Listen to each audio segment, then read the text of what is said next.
This is what the world would look like if the round earthers were actually right. You shoot a rocket and it circles around the cylinder and hits you. It is pretty much just a side-scroller with a map that loops. Lots of guns that fire in unique ways, like the 360-degree laser rifle that shoots throughout the loop, and the smart bullet that will move up and down past obstacles, grenade and rocket launchers, and a boomerang bola gun, I guess. And a lot of other guns, and if you're out of ammo, you can do a Mario and jump on them. And the game has a killer soundtrack.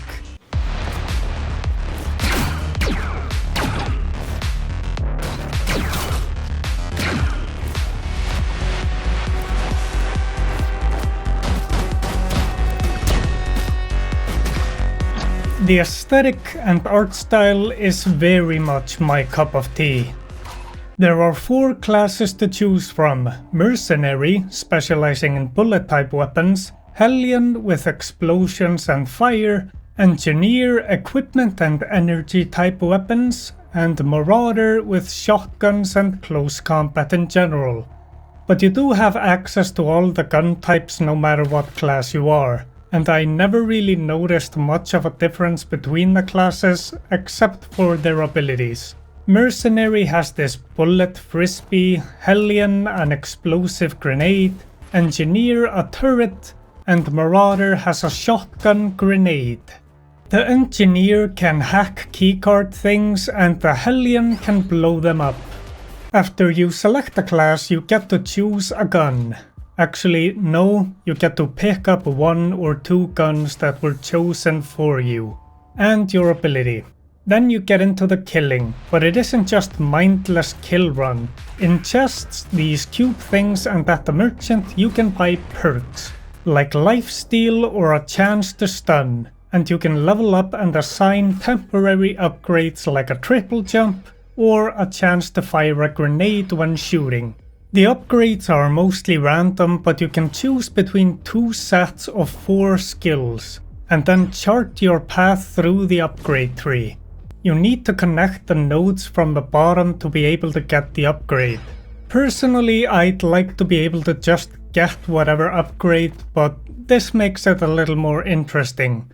Then of course you're trying to get better guns from chests, the merchant, or the challenge portals. The challenge portals are either kill all enemies within the time limit or take no damage and kill all enemies to get a 3-star chest. Otherwise the star is lowered to the minimum of 1. It's an okay way to get new guns, but in general not worth it, because of how much damage you could take from the process. So going through a level, getting a bunch of temporary upgrades and then fighting a boss, and the bosses are side-scroller bullet hells. There is just a lot of bullets going everywhere, and sometimes it's like that with normal enemies, if there are a lot of them, especially later. You also collect currency you can use when you die or beat the game. There are 3 ways you can upgrade. 1 is unlocking class upgrades, which you will be able to use as temporary upgrades during a run. Hellion's Rocketeer upgrade is really good, by the way. Then there is upgrading your damage or health, and various upgrades to the world, like an upgrade that gives a chance to spawn a healing fountain, or letting you recycle guns you don't want into credits you can spend at the merchant. Something like that. And 3 is upgrading the guns, like making it so that the guns you get can be of a higher level, and then upgrading so that lower level guns are excluded from the loot pool. And unlocking weapon blueprints, which I assume just unlocks them as starter weapons. If you beat the game and kill all the bosses, you unlock the ability to increase the difficulty, which will give you greater rewards. And that's pretty much it for the roguelite part of the game, and I really enjoyed it. It was jarring at first.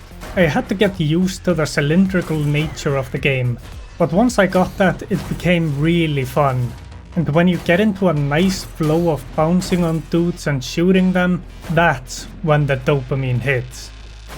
and the bosses are such cocks that you feel really good when you kill them. Now for the roguelike mode. If you play the roguelike mode, you do unlock some currency for the roguelite mode, so there is some point to playing it for progression. No upgrades, just a randomness and a pure test of how good you are at the game, which is why I hate it and I don't want to play it. But the roguelite mode, that's my shit. Plenty of enemy variety, so you have to change up your strategy regularly. Lots of guns and classes that are a little bit different from each other. It's a good game. Cheap too, and it might even be on sale if I finish this video fast enough. The annoyances I had with the game are so minor that they're barely worth mentioning. It's stuff like, why do I have to manually pick up these credits when I automatically pick up all the other ones? And when you jump to a new sector in a level, all the pickupables should be automatically picked up for you. Friendship ended with flat earth theory. Now cylindrical earth is my best friend. I give the game, please put the soundtrack on Spotify out of I already bought the soundtrack on Steam, but uploading that to Spotify myself is a 7-step process on tomsky.com, and that's a minor inconvenience I refuse to deal with. Subscribe, call me Uncle Brian, and have a great day.